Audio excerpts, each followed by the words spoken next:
Good morning. Good morning.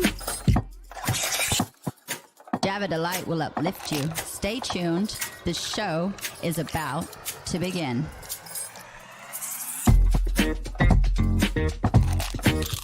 Grab your coffee. Stay tuned. This show is about to begin.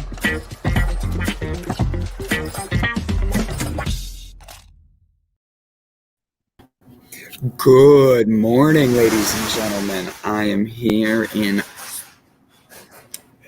not so sunny California today. It's pretty cloudy out here. But I am so glad to be out here. I'm in a light shirt and a light jacket. I get my wonderfully good-looking, unbelievably handsome, hilariously funny, trivia extraordinaire, Gavin Kerr. How are you, my friend? I'm doing well, man. How you doing? I'm doing well. We've had. How was your night?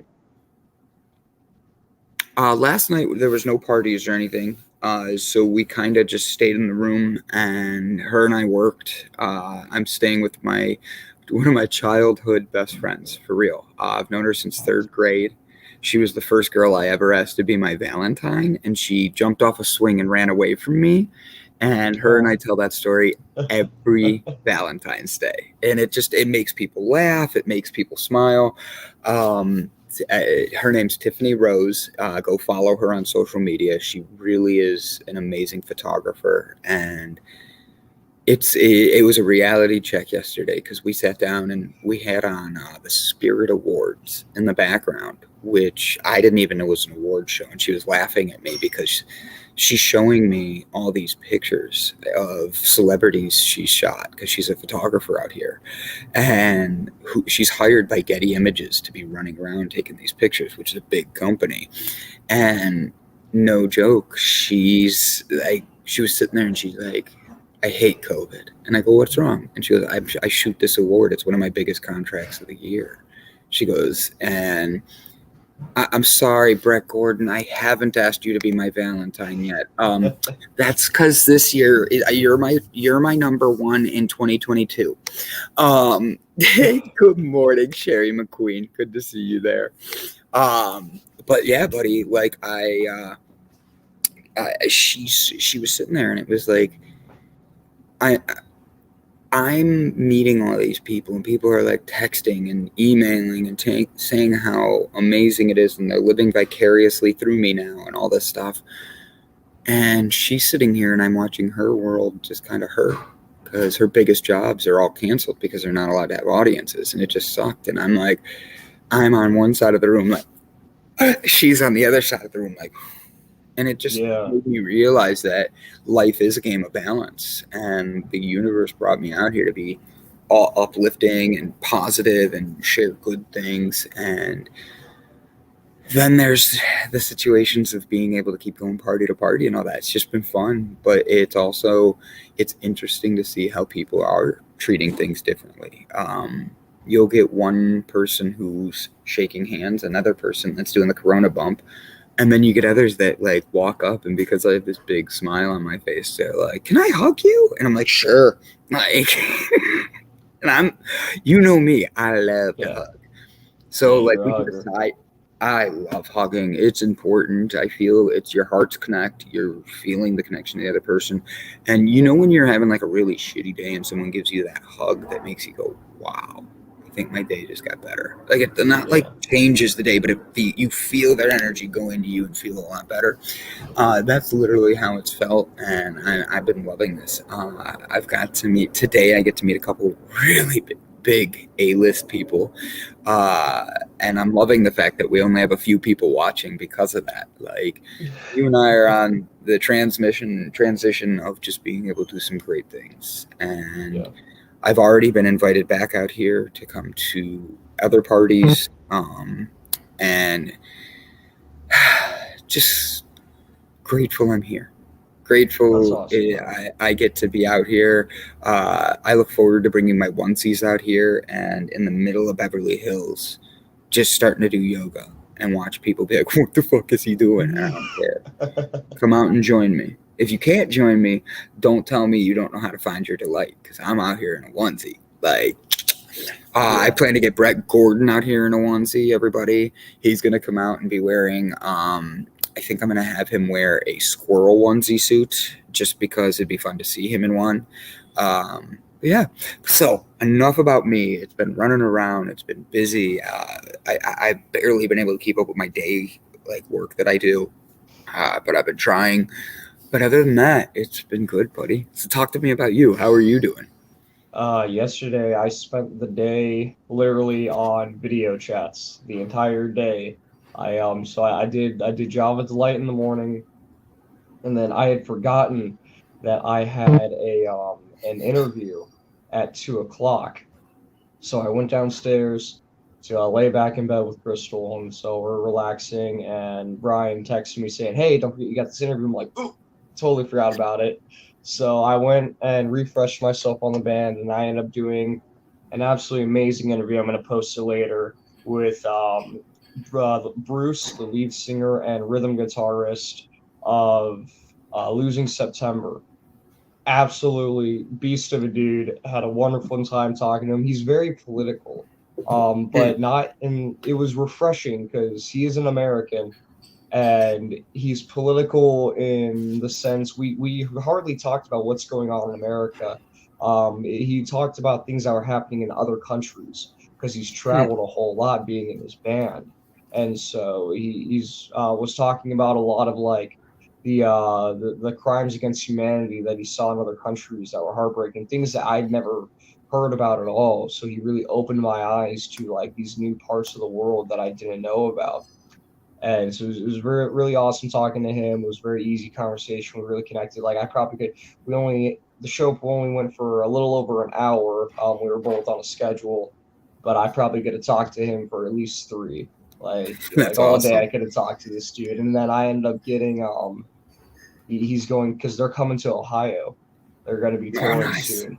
And they're coming to Ohio, and he's going to get me all backstage passes and everything, and wants me to do a band interview at their show when they come here.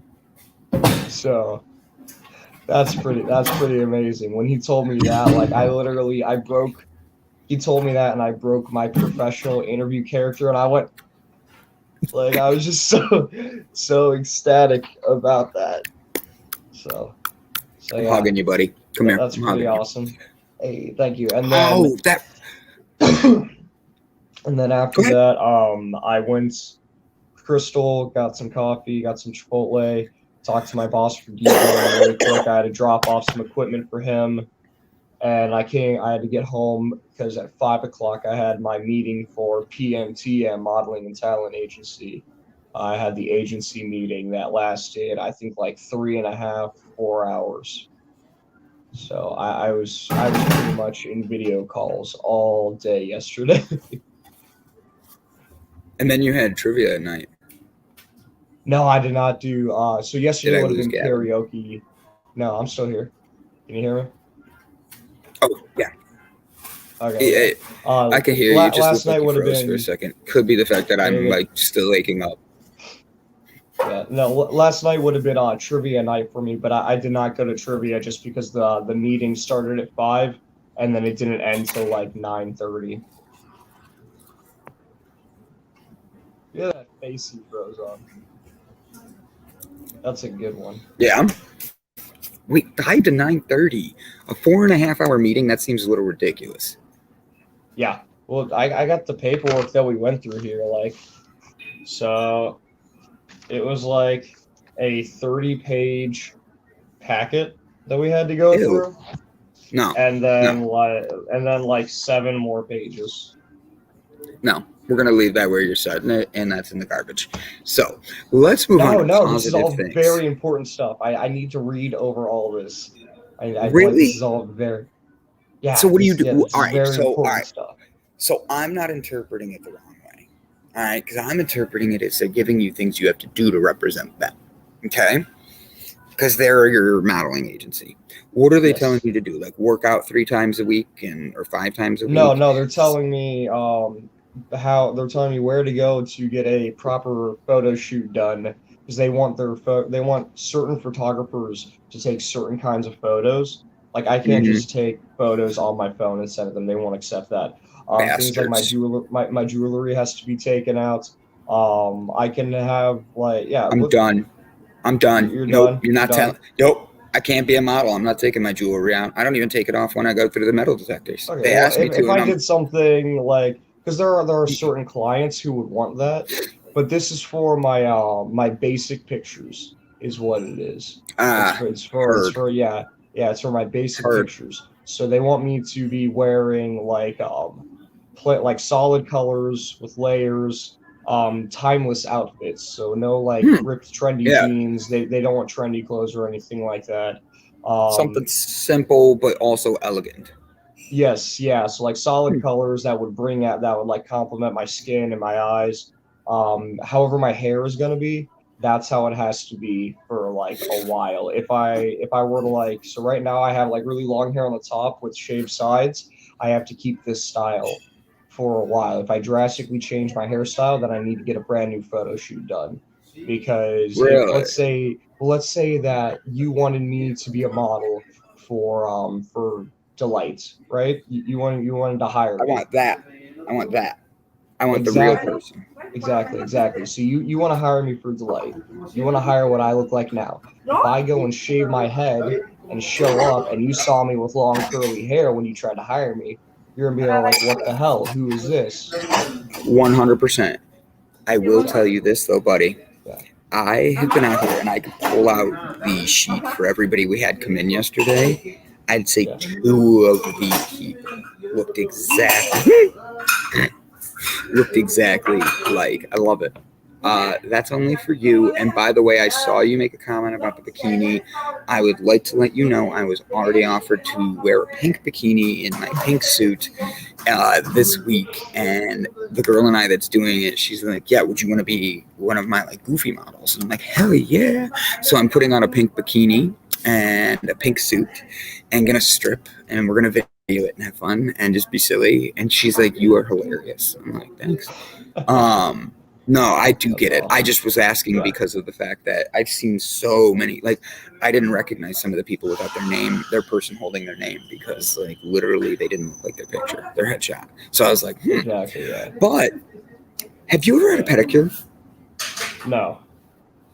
Dude, I went and got one last night. I've had a horrible double-sided ingrown nail taken out surgically. That's the closest thing I've Why had. have you? Well, I have no big toenails. So when I go to, yeah, I had them removed. I used to get I got ingrown toenails a lot. So I had my toenails Wow. removed, the big You toenails, had the just whole because I got, toenail removed? they like ripped it Okay. out too, dude.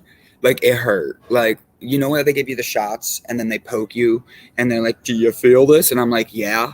And he's like, "I think you're just feeling it because you're watching." And I'm like, "No, doc, I can feel that. Like, if I was to walk, I'd feel my foot. I'm telling you." And he Oh goes, yeah, "Well, all no, right." they pumped me full of Novocaine and like I couldn't like I watched him do it, I couldn't feel a thing. It was awesome. Part of me just wanted him to cut my toe off. Like I was so fascinated by this. So mine, he got underneath and he went to pull it and it didn't come. And I'm literally, Gavin, I've gotten tattoos, I've been pierced, I've done crazy shit. No effing joke. This guy goes and pulls and I'm like, "Whoa!" Like for real, Huh. like for I almost threw up. Well, then he can't give me any medicines for the pain. Because he's like, "You're gonna have to go pick it up from the drugstore." The drugstore is not like they are today. It was like a 2-hour wait, and that was a rush. Okay, Yeah. I'm in the car and I'm kicking the side of the door, trying to break my foot, just trying to put it in the pain somewhere else. It hurt that bad. But Jesus Christ. I have no big toenails, so when I get pedicures, I literally ask them for a discount since they're only having to do 8 of the 10 toes, right? They Yeah. always laugh at me, but still I end up paying for the full thing. But yesterday, my one good friend and I, the one I'm sharing the hotel room with, Tiffany, she and I went and got pedicures because our feet and our legs were hurting us, and she looks me in the eyes and goes, "Do you want to come back tomorrow?" And I'm like, "Yes." Like, for real, bro, pedicures are amazing. So, all right, Yeah. I'm going to dive into the positive articles. I have mine ready. Okay. I'm still I'll laughing start. about you trying to break your foot against the door. Like, I got mine done, and then I walked home. No, buddy. You got your toenails like trimmed and clipped and pulled all the ingrown hairs out so new stuff could grow. Mine, No, no, he no, no, no. literally- I had it chemically burned, the nerve, so the nail wouldn't grow back, and he ripped the nail out all the way on each side. your big toe, Yeah, yeah, on my Same big toe. here. Yeah, yeah, yeah. He put Yeah, me full of Novocaine, and then he cut down the sides of it, and then he ripped it out, and then he chemically burned each side. Yeah, yeah. See, yeah, I had both sides done on my right toe, and then once it was done, I walked home. What? Yeah, that's all. Like I couldn't feel it at all. So mine was like when I said I could feel it, buddy. Like, you know that pointy thing that they poke you with to see if you could feel it? Yeah. It was like I didn't have any Novocaine in me at all. So when he pulled, I was feeling those pulls. When he ripped it out, I felt it go. Yeah, no, I You're feel a welcome. thing, but I watched it all. It was cool. You're welcome. All right, positive article of the day. Here we go, buddy. Jumping on this one while you get yours ready too. So I actually found short stories that are positive, uplifting stories, and this is called "Thinking Out of the Box: Creative Thinking." In a small Italian town, hundreds of years ago, a small business owner owned a large sum of money to a loan shark. The loan shark was very old, unattractive-looking gentleman that just so happened to fancy the business owner's daughter. He decided to offer the businessman a deal that would completely wipe out the debt that he owed him. However, the catch was that he would only wipe out the debt if he could marry the businessman's daughter. Needless to say, this proposal was met with a look of disgust. The loan shark said that he would place 2 pebbles in a bag, one white, one black. The daughter would then have to reach into the bag and pick out a pebble. If it was black, the debt would be wiped, but the loan shark would then marry her. If it was white, the debt would also be wiped, but the daughter would not have to marry the loan shark. Standing on the pebble-strewn path in one businessman's garden, the loan shark bent over and picked up 2 pebbles. He was picking them up. The daughter noticed he picked up 2 black pebbles and placed those in the bag. He then asked the daughter to reach into the bag and pick one. Naturally, the daughter had 3 choices as to what she could have done. 1, refuse to pick a pebble. 2, take both pebbles out of the bag and expose the loan shark for cheating. Or 3, pick a pebble from the bag fully well knowing it was black and sacrifice herself for her father's freedom. She drew out a pebble from the bag, and before looking at it accidentally, dropped it into the midst of the other pebbles. She said to the loan shark, "Oh, how clumsy of me. Never mind if you look into the bag for the other one that is left. You will be able to tell which one I picked." Get it? Look in the bag, see what's left. If she dropped it, you don't know what it is. The pebble left in the bag was obviously black. And seeing as the loan shark didn't want to be exposed, he had to play along as if the pebble the daughter dropped was white and clear her father's debt. The moral of the story is it's always possible to overcome tough situations throughout of the box thinking, and not give in to the only option you think you have to choose from. And I think that's a really good lesson that a lot of us need to be able to do, because there's a lot of us out here who are feeling like we're stuck in tough situations. We only have 2 choices, and we feel both of them are the black pebble. And at the end of the day, being able to think outside the box, all she did was drop it. And oops, it got mixed in with the other pebbles. That means just look in the bag, whatever's left. Think about how little that was, but it made such a difference. It clears her father's debt. It's able to make her be able to be free and not have to marry an ugly bad guy. And I like the ugly. I'm not going that way, Brett. Don't tempt me with that one. Don't. I'm in that conversation a lot already. But think about that though. Like, that was so creative, outside the box thinking. And how many situations in life do you go through where you could really use a time where you're like, all right, I need to be able to get a different answer? And she thought she only had those three options, and she came up with this fourth one. Yeah. What are your thoughts, buddy? No, I absolutely loved it. Yeah. I actually respected the mafia guy until he cheated. Like I figured that I thought he was being actually really fair, a little sleazy, but really fair about the situation until he cheated. But I mean, if somebody borrowed money from you and you gave them an ultimatum, they're like, all right, well, you can pay me back your debt, or I can marry your daughter, and then they don't like that, and then you give them another out. You're like, all right, well, if you want to gamble on it, you can either pay your debt, or I'll let her choose from this bag, and she'll have a 50% chance. Either way, your debt is paid. Like, I thought that was pretty generous, and then he cheated, and I'm like, okay, never mind, he's a dick. He's a dick. Forget him now. So what's your article for the day, buddy? Let's get you in here, get some positivity from Gavin Kurt, the GK. You've heard of GQ? You're the GK. I don't know what GQ is.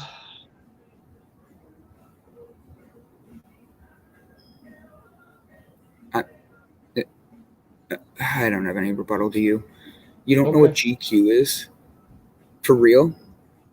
For real? So like a radio or something? No, it's a very popular men's magazine that interviews, it's like one of the biggest magazines out there. Oh. And they're I don't read magazines. But they were a magazine. They're now like a Snapchat thing and all digital. Tell me about your article. I don't have Snapchat. I agree. Sharon McQueen's right.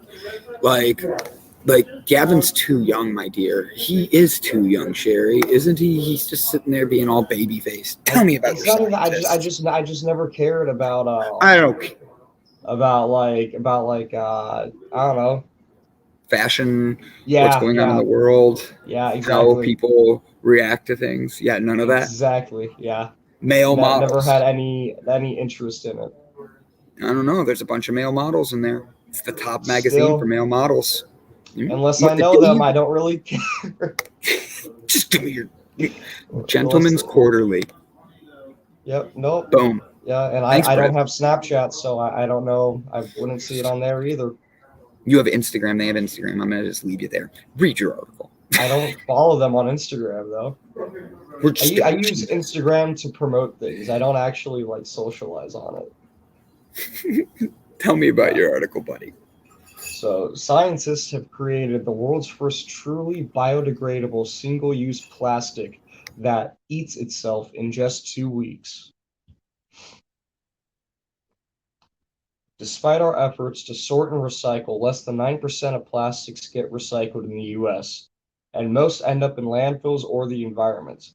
Biodegradable plastic bags and containers could help, but if they're not properly stored, they can contaminate otherwise recyclable number 1 and number 2 plastics. What's worse, most biodegradable plastics take months to break down, and when they finally do, they form microplastics, tiny bits of plastic that can end up in the ocean and animals' bodies, including our own. Now, scientists of Berkeley Lab and UC Berkeley have designed an enzyme-activated compostable plastic that could diminish microplastic pollution and holds great promise for plastic upcycling. The material can break down into its building blocks, small individual molecules called monomers, and be reformed into new compostable plastic product. In the wild, enzymes are what nature used to break things down. Even when they die, enzymes cause our bodies to decompose naturally. So for this study, we have asked ourselves, how can enzymes biodegrade plastics so it's part of nature? Said senior author Ting Su, who holds titles of the faculty, senior scientist in Berkeley's lab, Materials Science Division, and professor of chemistry and materials science and engineering at UC Berkeley. At Berkeley Lab, Zhu is leading the interdisciplinary team of scientists and engineers from university and national labs around the country to tackle the mounting problem of plastic landfills posed by the single-used and so-called biodegradable plastics. Most biodegradable plastics in use today are usually made of polylactic acid, PLA, a vegetable-based plastic material blended with cornstarch. There are also polycaprolactone, PCL, and biodegradable polyester that are widely used for biomedical applications such as tissue engineering. But the problem with conventional biodegradable plastic is they're indistinguishable from single-use plastics such as plastic film. So a good chunk of these materials end up in landfills.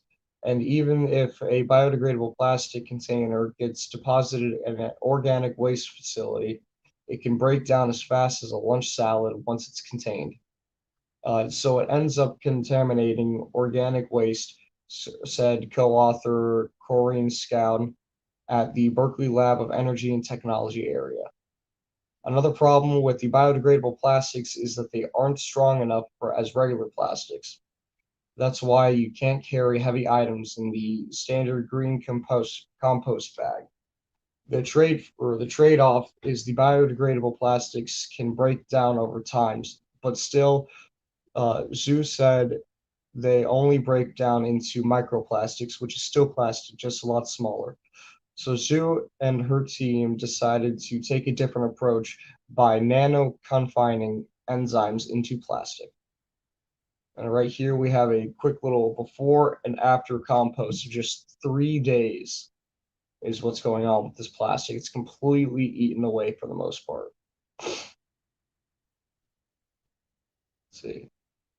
In the series of experiments reported in the journal Nature, Zhu and co-authors embedded traces amounts of commercial enzymes, BC lipase, and proteinase K with the PLA and PCL plastic materials. Scientists also added an enzyme protectant called 4-monomer random heteropolymer, or RHP, to help disperse the enzyme with a few nanometers, which is billions of meters apart.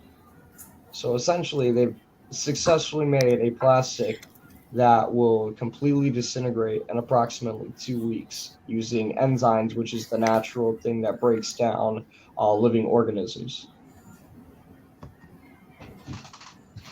Did you, excuse me. So, bro, that's pretty cool. What do you think about that? I'm absolutely ecstatic about it. I think that it'll be really great for not for like food products for the most part, because unless there's a specific way to store those plastics where they won't start breaking down, like if you put them in like something that's like cool or like room temperature or something like that, Yeah. or maybe if they have water touch them, then that's when they start to break down. But even then, you'd have issues of like condensation causing them to start breaking down because you only have a 2-week period. Like I don't know about you, but I have a whole bunch of plastic grocery bags in my kitchen that I use for picking up dog poop, and I'd be pretty bummed out or irritated if I went in there today and they were all just decomposed mush, just making a mess of my cabinet. But no, Yeah, I'm I definitely would. very excited about that. I wouldn't be happy with that. So while you were reading, I offered anybody who needed a hug. And Miss Mandy, Miss Sherry, Suze, they all wanted a virtual hug. So I was giving virtual hugs, buddy. How are you? You want to give anybody a hug this morning? Yeah, whoever wants a hug. There you I got go. hugs for you. I love it. And Suze, yes, please share a link on the comments here. That way it's easily able to be clicked by everybody. Or send it to one of us and we'll make sure we put it up here. Suze released her first episode of her new show. This is Suze, and she's getting ready to do a bunch of good things. So I'm excited to see where Suze is headed. She's Suze the creative rebel. And there's no other way you can say that, the creative rebel. So I love what Suze is doing and bringing the energy that she does. And Absolutely, Mandy. You guys deserve it. Without you guys, Gavin and I would not be getting up every morning. Gavin would probably still be asleep. And yeah, honestly, I would probably still be asleep. But there's so many good things going on right now, and spreading that positivity is essential. And we're here to make sure we keep doing these things. And I think Gavin showing us a new article about the showing us a new article. I burped. Excuse me. Yeah, you're good. But I think Gavin, you showing us about the plastic is good, but I think 2 weeks is a little short. I think that being able to spend a little bit of time, I don't know. Like you said, your dog poop thing. I literally I know there's 2 bags sitting in front of Sarah and I's old house that I tossed to the side after I picked up dog poop once, and I know it's just sitting there. And I would love to be able to have it just decompose, but like if it would have already decomposed, I'd be so grossed out right now, and I wouldn't want that. You know what I mean? Yeah. No. So I think it'd be great for like packaging, like produce and stuff like that, like things that like we're going like if you're going to store something in like a cooler or a freezer, I think the packaging for that would be wonderful to do, where it would prevent those enzymes from decomposing. If you're bringing in a shipment of something and you just need a temporary thing to hold everything, I think that would be really, really useful for that. Like I'm thinking about like Walmart superstores when they have like the huge like containers of like bell peppers and onions and garlic and stuff like that. Whatever's being held, whatever's used to transport those, I think would be really useful if those were decomposable plastics. Things that only take like a week or 2 for it to get from point A to point B. Correct. I think that's a great point. So what do you have planned this weekend as we get ready to dive into our next adventures of life and liberty? And that was a good eyebrow hair. I plucked it. Let's see. ADD. Today I got a call. I have a list of 25 bars in the local area that I've still yet to call. I got to do that. I got to get at least 2 of them to say yes to a karaoke or a trivia night. And then I will be pretty much set as far as my shows go. So I'm very excited about that. And then I got some stuff for PMTM. I got a checklist here that I got to go down and figure out and start getting that done as well. So a couple things, yeah. And then some writing still. That's about it. Hey, have you talked to Brian? Have you talked to Brian Tracy lately? I talked to him yesterday a little bit after my interview, but that was it. Why? I just haven't heard from him in a week, and I'm noticing he's not in our group chat. Oh. I just was curious. I was going to send him a message telling him I love him. Oh, I think he left the group chat when everybody was like sending a whole bunch of messages at once the other day. I think he was just sick of notifications. Got it. Yeah. I've done that before. I've had like coworkers add me. You don't just turn the notifications off? No, because I know that not with like work group chats, because I know that I don't want to be in them as it is. Got it. I basically live here. I see you guys all the time, every day. I don't want to talk to you outside of work. If I'm at an event, like if I like see them at like a bar or something like that, or like a fair, or like we plan to go out to do something together, that's one thing. But I don't want to talk to you guys outside of work. I already live with you people for the most part. I get that. Yeah. So 2 things. One, Sherry McQueen is watching a live streaming corn concert with her sister and her hubby and son right now with kick-ass Mexican food. Bro, let me tell you this. I literally am sitting in a room with my friend who's taken more pictures of corn than anybody I've ever known. And she dated the lead singer at one point, but we're going to leave that as a separate story because I'm not allowed to talk about it as much. Yeah. She's a baller. She is a baller. That's amazing. I've been a huge corn fan ever since I was like, I could remember. I've always been a really big Korn fan. I have to. They're my workout brand. Like I listen to them all the time when I'm working out. It's always a fun time. It just gets me in like adrenaline and keeps me moving. Yeah, I knew Sherry would like that. Right when she said it, I was like, oh yeah. Well, if your friends still got connections, bro. I would definitely really appreciate some guests on my music show.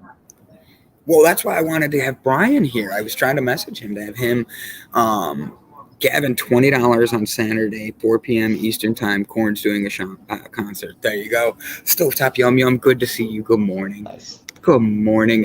Mandy Atterbury, I'm always in the mood to hear something odd or see something odd. So please let us know. Is it on YouTube or their website, or how do I watch that? I don't know. Sherry McQueen, can you share a link for us so that way we can let everybody know? Tag it right in here and I'll make Gavin reshare it. But yeah, buddy. So this weekend, what are you up to? Well, apparently now I might be watching this Korn show. I have a surround sound system downstairs that I don't have hooked up because it's like we don't have any room in the room for it to be like practical to have it every day. But now I'm thinking about just setting that up for this show and just blasting Korn in my basement. That's pretty awesome. All right. Yep. Favorite Korn song? Go. You can give me more than one because I know it's on the spot. Yeah. So when I was younger, like my first ever favorite Korn song was Chutes and Ladders. Just because I loved, and it wasn't because I was a little kid and they were nursery rhymes, but it was because they took nursery rhymes and made them exactly what they are, which is dark and twisted for the majority of them. Like most nursery rhymes have really, really messed up origins and meanings behind them. Then for a while, I want to say Insane was probably one of my favorites. I never, ever got into them like that. I know so many people that said, oh, no, they're like Korn. They're like this. You're going to like them. Never got into them. Never once. Oh, dude, I love them. Insane was a great one. Twisted Transistor was one of their more popular ones that I really enjoyed. What else did they have? I know a bunch of their songs. It's like I'm not trying to remember songs. I'm trying to remember like which ones were my favorites. I love it. It is difficult to choose. I think my favorite music video of theirs is Right Now. I haven't seen the newest one. It's very disturbing. It's animated. It's this Freak on a leash. It's this very like unappealing looking animated character just mutilating himself in like very strange, grotesque ways. I'm going to just leave that where you're setting it. So Mandy Atterbury says that it is the first time in her life that she's actually been at home alone. Her ex-husband is now gone. Her daughter is at her boyfriend's place. You know what that means, Mandy? You get to walk around naked. I was thinking the same thing. Walk around naked. Real. 100% enjoy the day. We'll walk around, even open the windows. Let the neighbors see. Let them see. Don't do that. Oh, okay. Well, I'll be the bad angel. You want me to be the bad angel? You be the good angel? Yeah, I was thinking more like make a sandwich or eat some ice cream and walk around naked and just like watch some TV. Ice cream naked? Who eats ice cream naked? Who eats ice cream naked? I do sometimes. Oh my gosh, if it drips, it's going to be so cold, and then Pepe's cold. No. Yeah. No. It's okay. I know how to eat ice cream so it doesn't drip.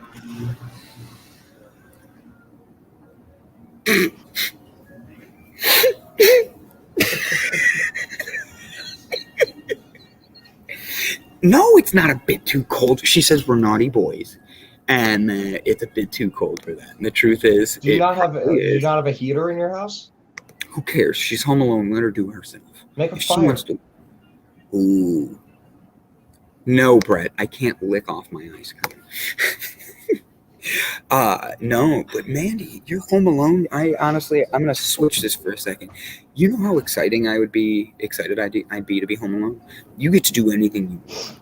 You get to literally like go take a bath with music blasting in the other room Yeah. while eating ice cream in the tub. And if you get bored, bring the toaster. But from there, don't bring the toaster. God, Gavin, that was your job to tell me not to do that. I'm a bad example. Come on. This reminds me. Have you seen the movie The Wrong Missy? Doesn't sound Wrong familiar. Missy. It's a Happy Madison film. It's got David Spade. He's the lead role. And Yes, I have seen it. And God bless you. and God bless you. thank you. And there's a scene where Missy, the wrong Missy, is in the bathtub and she's like doing her weird like character that she has. And David Spade's character, where she goes like, "Hey, I'm gonna go to this meeting real quick. Can I get you anything? Some champagne, some more bubbles, a toaster?" I have not seen it this time. No, I think being able to be alone, like you and the cat, put on your favorite movie, turn off your phone, just be alone and be with you. The truth is, you get to do that, and you don't get much time like that. And I think a lot of people would love to have their own time. So take some time for you, and be There was a while. I don't know where my little brothers were at. They were just gone. But there was a while where I would come home from school and everybody would be gone.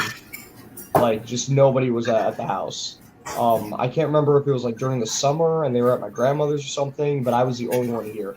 And I just remember just on the TV, just going on YouTube, blasting Hollywood Undead. I was a little scene kid, so blasting Hollywood Undead and eating ramen noodle cups and jumping around and just like having my own little concert. That's what I did. Well, the other day, before I left, I had these headphones on and I was on my parents' deck, and I literally was out back, and my sign language kicked in, and I'm out there dancing. Are you seeing these comments too? Yeah. I just am laughing my ass off. But like for real, I don't know what to do, because if she's about to send a link to her nude model pictures, I don't care how good they are or how tasteful they are. I don't want that on the show. I'm not bringing it up. I love you, Mandy, but no. It's a family show. We have everybody gets one effort, just like in my family. But I was standing on the back patio and I'm just dancing and doing sign language. And my mom comes out and she goes, "You're in your own world." I'm like, "Yes, I am. Thank you very much. 100% am, and I'm happy as can be doing it." You know, that's you time. Nobody likes to have that you time anymore. You know. Yeah. So you know how really quick you just said we all get one F-bomb? Well, a photo says 1,000 words. That is 999 too many F-bombs. Brian just answered me. Oh, Missing you, bro. I was definitely get him in contact with a friend, because that would be pretty amazing to get any of the guys from Korn or any band of that status on my on the show. He's been doing an amazing job with the guests that he has been getting me. Like I said, the past 3 I've had an absolute blast talking to, and it's cool that he gives me them in advance, because that gives me like a chance to listen to the music and become a fan, so I can like get like kind of like pumped up and like giddy. I'm like, "Oh my god, I've been listening to you all week. I'm gonna meet you," kind of thing. But then, I have to like try to keep my cool at the same time. I can't get too excited. Yeah.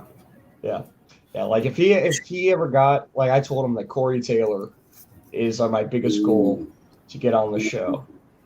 And in all honesty, if Corey Taylor came on, I don't know if I'd be able to do the interview right now. I think I'd just be so. Send him a Facebook message in the background. Tell him, get back on the show. We need him to come start. I just told him, I literally sent him a message. I'm like, "Bullshit, get back here. I want to talk to you. Get in. I'll send you the link to the show. Come join us if you have to." So it's about positivity, and when you remove yourself from the groups of people who want the best for you, it gets tough. So for me, I'm like telling them that straight out. Like, don't play with me. I love you. I'm not gonna let you get in there. Not in the show. Oh, he's at work. Oh, And he's explaining to me what's going on with him in his life. So please know, Brian, I love you, and good luck with work today. I can't tell you to join the show, but yeah. that's So okay. Gavin, let's do a quick update on who we're interviewing today. We have a good interview today. Mr. Steve McNicholas, after a successful 30-year executive career across several businesses and industries, he formed his own speaking and consulting practice, Moldan Consulting, and back in 2018, his first book was The Recipe for Success, co-authored by New York Times bestselling author Jack Canfield. It reached bestseller status in the early 2019. His follow-up book, Unlock Success. Hi, Gavin. Unlock Success: The 7 Steps to Succeed in Life and Work, was published in September 2019 and has already achieved bestseller status on Amazon in the UK and the US. Prior to forming his own business, Steve has helped several directors in executive roles throughout his career, including positions in banking, telecoms, as well as several years in private equity and clients in London and Chicago. He has developed and led several successful teams across the UK as well as internationally, and is now holding a number of non-executive roles as well as advising several organizations on their strategic and commercial challenges they currently face. Steve has continuously sought to develop his business, as my screen moves, education by attending programs at the Liverpool University Management School, as well as being invited to participate in the Harvard Business School in his areas of expertise, success, and excellence. Steve is now sought after keynote speaker and leadership coach who is invited to speak at the UK, the US, Europe, and the Middle East in recent times. He also offers groups coaching programs, masterclass seminars, and leadership workshops, all designed to help attendees unlock the success code and take their business and performance and career to the next level. Steve's personal focus is to inform, inspire, and maximize the potential in all, unlocking the success code to develop winners in business and life. I have to be honest, I'm super excited to interview him, guys. If you have not been tuning in, he's going to be a great interview. He's going to be talking about how to build yourself success, the 7 steps to success. And I'm sitting right next to the espresso machine, so enjoy Java the Light Espresso. Hey, Brandon, I'll be right back. Say some inspirational stuff, okay? I don't know if I can off the top of my head. Why are you leaving me like this?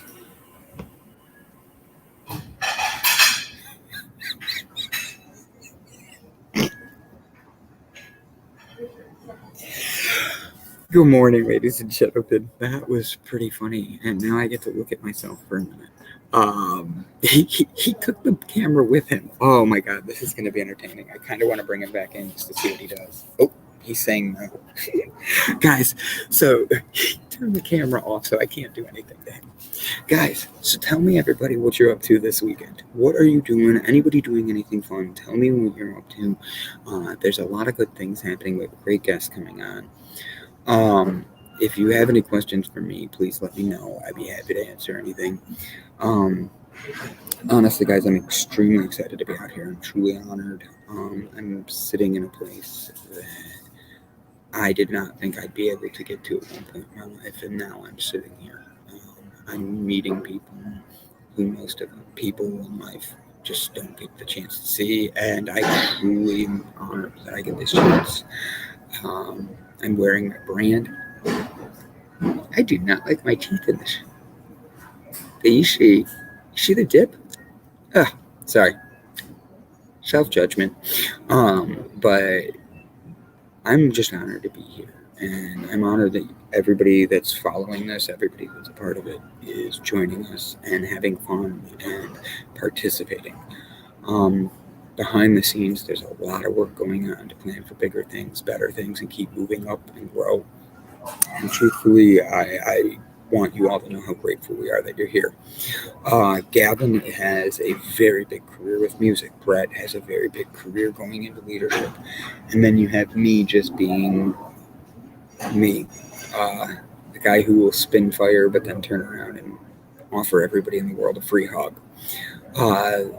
I've been around a lot of people this last week, and the conversation has been a lot about the vaccine and how people are getting it and more people are coming out and all that. And I'm asked if I'm going to get the vaccine. I saw it. I will check it out in a second. I'm waiting for Gavin to come back, but thank you, Mandy. But I'm literally thankful I get the chance to do all this. Uh-oh. I have a special guest that literally is popping in the background here. I'm catching what his background is, and I'm super excited. Ladies and gentlemen, we're going to bring in Mr. Brett Gordon from Businesses Are People Too. Remember, he is a little bit tired. He's on West Coast time and not used to being up this early.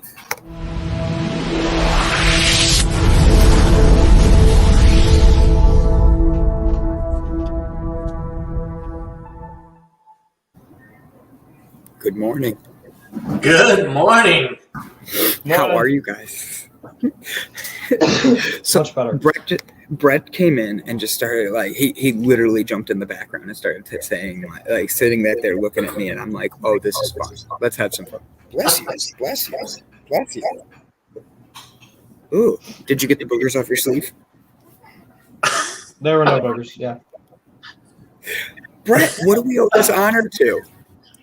Hey, I figured that since you lost the co-host, I might as well chase a few squirrels here. So. I love it. Chase the squirrels with us. So talk to me, buddy. What's going on? What you been up to? Hey, I figured I'd put on this shirt, which is Yoda. I don't know if you can see it. Yes, sir. In honor of what you're doing out in California. Touche. Thank you, buddy. I really appreciate that. Absolutely. I think that, you got some great stuff going on out there. It's amazing that you can actually be out here on the left coast and get a chance to see what life is like on this side of the world. But overall, just wanted to really jump in and say, hey, you guys are kicking butt and love what's going on, and we're just starting. And in honor of Suze as well, I think this really is a revolution that we're trying to bring about here, and we're going to do it together. So that's freaking awesome. I agree. I really do. I think we have a team of people who are in the same mindset, the same trajectory, the same path. I am excited because there's a lot of good things that are not just coming. There's a lot of people that are going to be able to be used in many good ways. Wow. Okay. That was quick. Bye, buddy. Glad to know you love us like that. Oh, my God, squirrel. I heard there's nuts in here. Oh, my God, that's hilarious. I love it. I love when the squirrels come in. Sorry, I'm answering him, and now he disappeared in the middle of my sentence. No, you're good. Totally, my brain just stopped because of that. Mandy Atterbury shared me her pictures, and she said, can you please put them in the group? And I'm clicking on them right now, and then they're not bad at all. Mandy, you're so pretty. You need to love yourself. I love you, Mandy. You need to keep that good energy going. Oh, now he comes back. You think I'm going to bring you back in after that? You left in the you think I'm just going to keep bringing you in and out? You think this is like a game like this? Well, it's too early for me to figure out how to work the computer. Push the wrong button. You were already in here. Why were you pushing buttons? It was push the wrong button and I was gone. I'm sorry, but Gavin's answer was my favorite. You were already in here. Why are you touching buttons?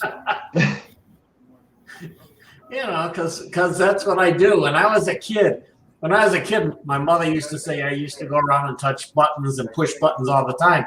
Well, one time I was in a Macy's store, And in the old escalators, they had an emergency stop button. Well, there was a whole bunch of people on the escalator, and I was a little kid, and I found this little red button, and I pushed it and stopped the entire escalator in the store. So my mom was like absolutely embarrassed and kind of grabbed me and ran out as I just shut down the whole thing while people are on the escalator. So that's why I got to stop pushing buttons.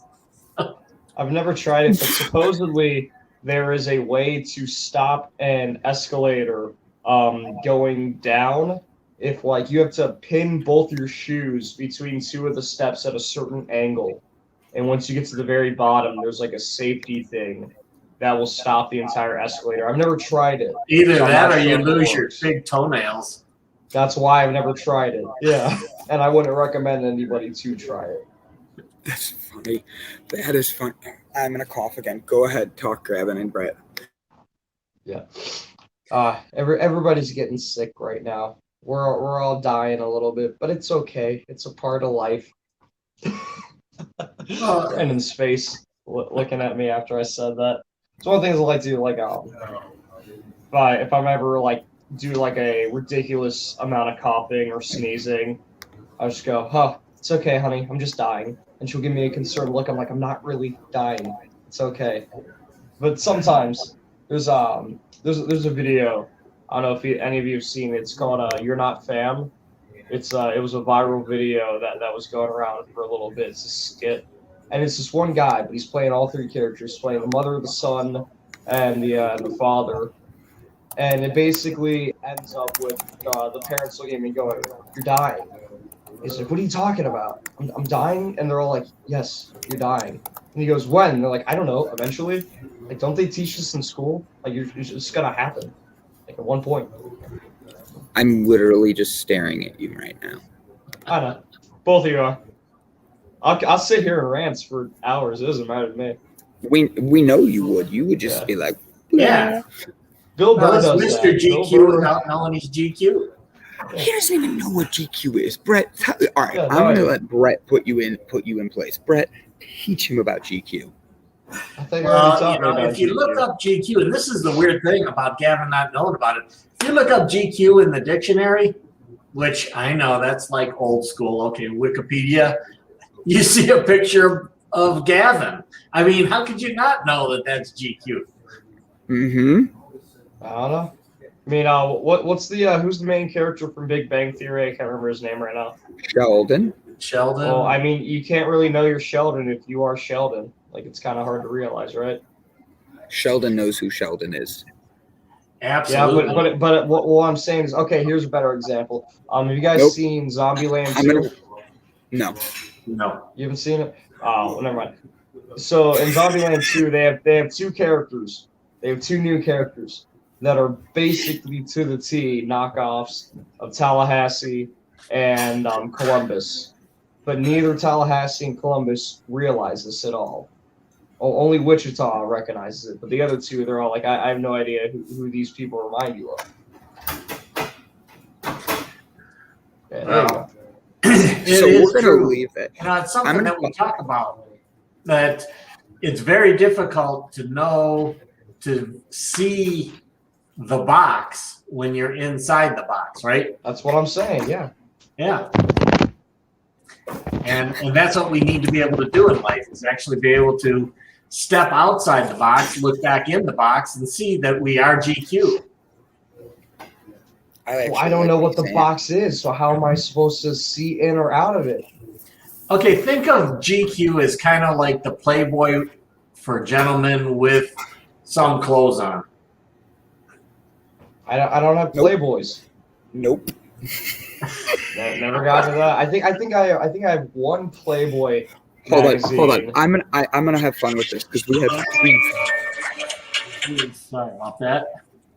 You're good. I think that I have one Playboy magazine that my stepdad gave me when I was like 13, and I probably opened it one time, skimmed through it, and then never looked at it again.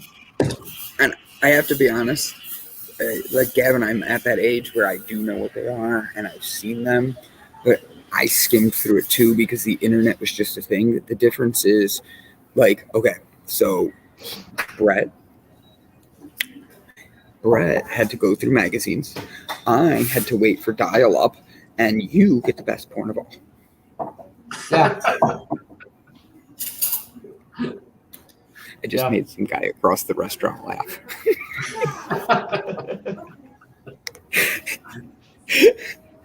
Gavin is Calvin Klein underwear and GQ. She's right. 100% right. Hey, good morning. All right, so did we lose Gavin? He ran away. I guess it's just Brett and I right now. I don't know. His phone rang. So our guest should have been here by now, but if he's not here yet, so you and I will have some fun and talk about this weekend. Gavin's cheering something. He just fist bump. I am not showing your nudie pics, Maddie. They're for me in my private collection.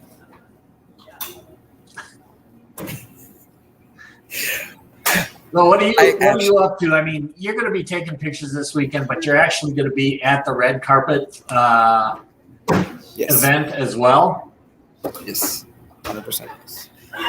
And it's my birthday, and I've met quite a few people who are up for nominations, and quite a few people who have won other awards. They've taken pictures with the product. I'm not allowed to post them until after the weekend comes. Hey, one of my favorite humans.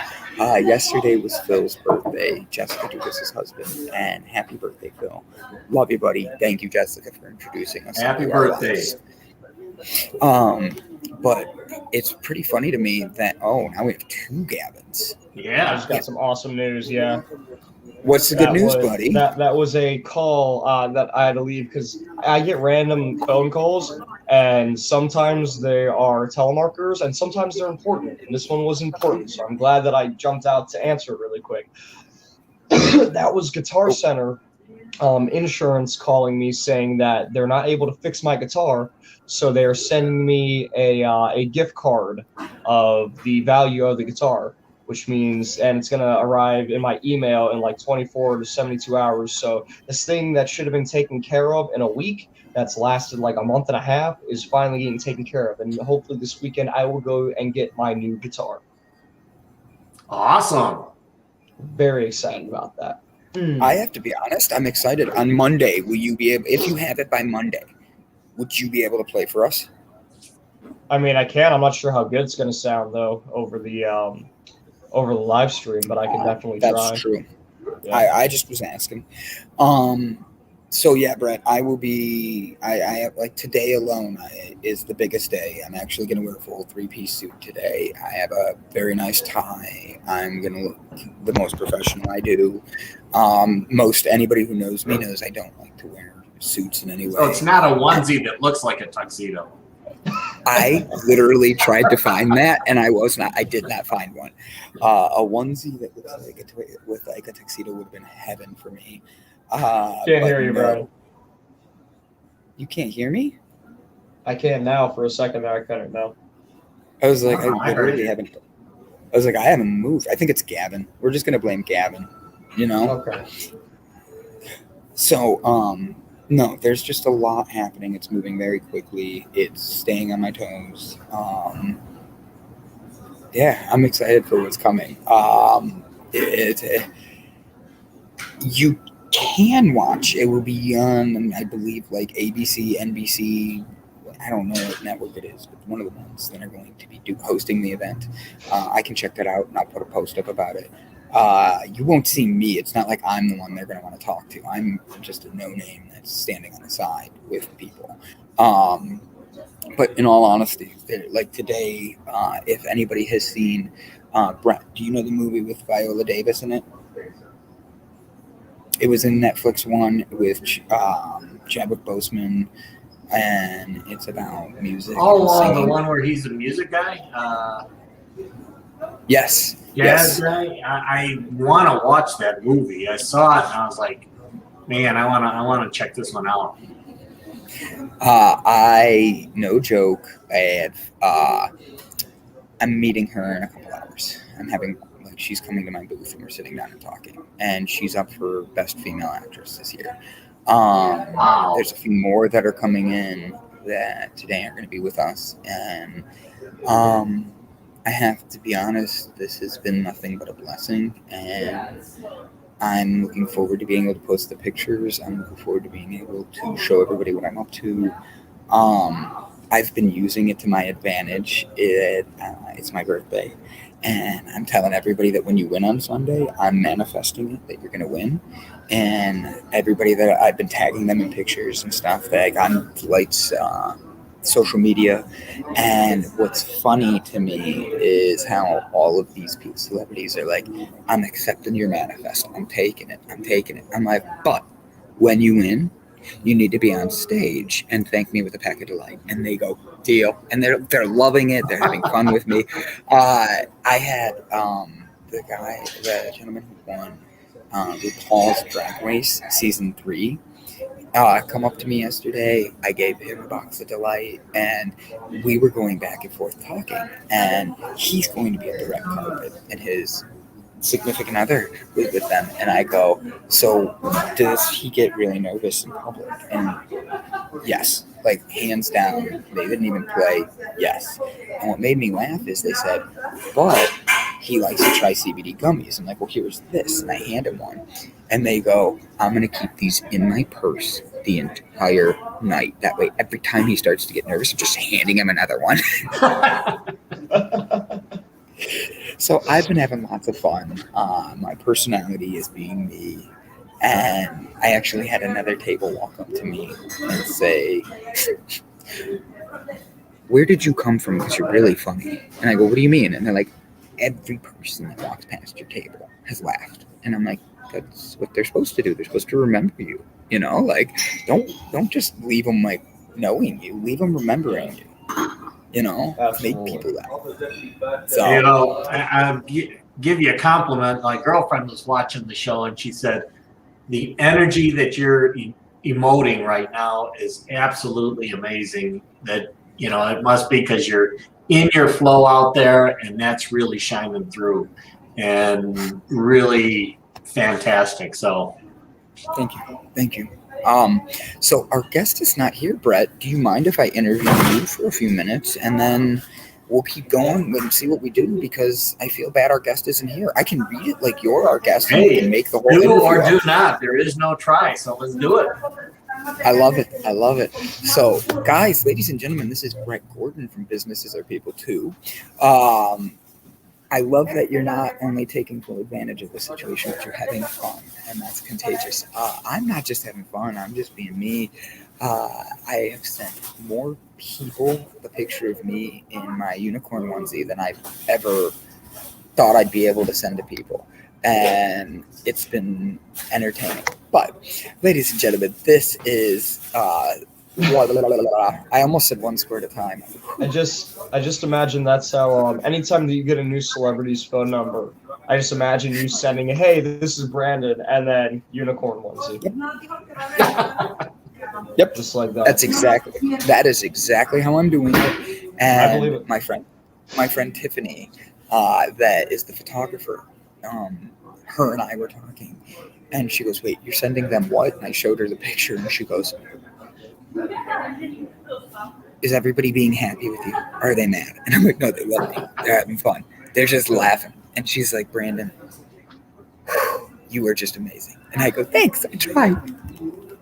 So Brett Gordon has been all over the world. Brett Gordon has been an individual who has done amazing things, learned from amazing role models, mentors, and individuals. Brett is about giving back and making sure to fulfill people with their best of them. Brett is about teaching individuals how to build their best leadership up and find the tools that build them to be their best self. He fits the Delight program more than anyone, I think, because Brett sees the vision and has lived it himself. Just like I would say with Gavin, Maritza, Jess, everybody else that does this. So please know I'm not just complimenting him. But like Jesus, Brian Tracy, Fernando does behind the scenes things. So guys, I want to give Brett Gordon the proper introduction that he gets is, ladies and gentlemen, This is Brett Gordon with Businesses Are People Too, and he is going to give us a tool for today to build ourselves up.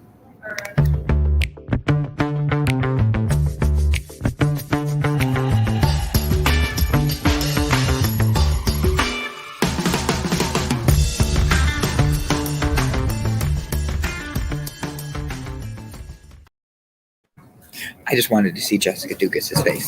So, guys, how are we doing this morning, Mr. Brett Gordon? Tell me about what you've been up to, what you've been doing, and why you decided to start your podcast with One Square at a Time. Well, it was really interesting because I didn't know you. I didn't know anything about Delight or anything about even doing webcasts or anything like that. It was an introduction from my girlfriend to you through her son, who was actually involved with Delight CBD, and I was like, he still is actually. Yeah, and it just kind of, when energy is out there, it like energy attracts like.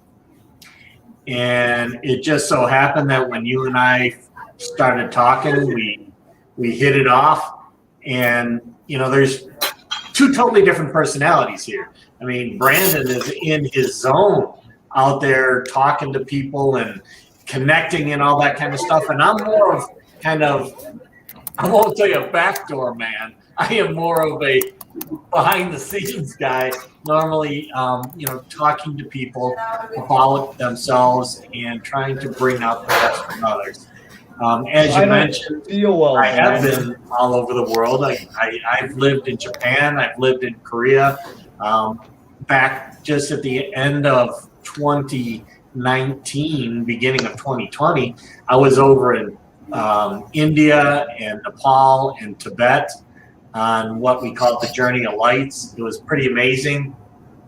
So it's trying to bring all of this background together along with my military background. I retired as a major from the Air Force and have been all around the country and also consulted when I was with Price Waterhouse and with other companies to companies outside in like Malaysia and Korea. So had an opportunity to kind of bring together everything now, along with the leadership stuff that I've done with Tony Robbins and Roger Hamilton and neuro-linguistic programming, so that we can really focus on, first of all, connecting. And that's where the background comes in, is to be able to connect. And by doing that, then I can get more involved with somebody or teams in a way that you can't easily do if you don't have some things in common. And having the background of going around and so forth has given me a lot of experiences, which eventually kind of touches somebody else's experiences to where we can start to talk. And that's how you really establish rapport to begin with. And then it's about really listening to what they have to say. And from there, you never know where the conversation goes. But there's been many times where I'm not, like I said, somebody who goes to a bar to talk to somebody, but I may be sitting at a bar and eventually a conversation gets started. And within minutes, people are oftentimes telling me things about their life that they haven't told their closest friends. And I consider that to be a gift. And with that, I'm able to then, kind of talk to them about their situations, because oftentimes it does get to be a deep conversation, and help them to better understand how they can deal with life's challenges without going into, kind of an isolation, depression kind of a situation. I love it. I love it. I love it, buddy. You're doing a lot of big things. Gavin, there's a ghost behind you. That's pretty funny because it did look like that. But, I think you're doing some pretty cool things. So, give us an example. Like, this week we did soul. And you came on Monday and you talked about soul. You talked about the jazz musician and everything that went on with that. The funny thing is, I think today, before we go to our concert that we're going to, there's going to be we're going to watch Soul in the hotel room. And like for real. And I was telling her about what you and I do. And I don't remember what tool we said it was, but I really do remember you and I like enjoying that one. We talked about how Soul is about connecting with yourself. It's all these different things, but it really gives a different perspective of the movies and how you can do. So we did Guardians of the Galaxy really recently. Yes. Do you remember that?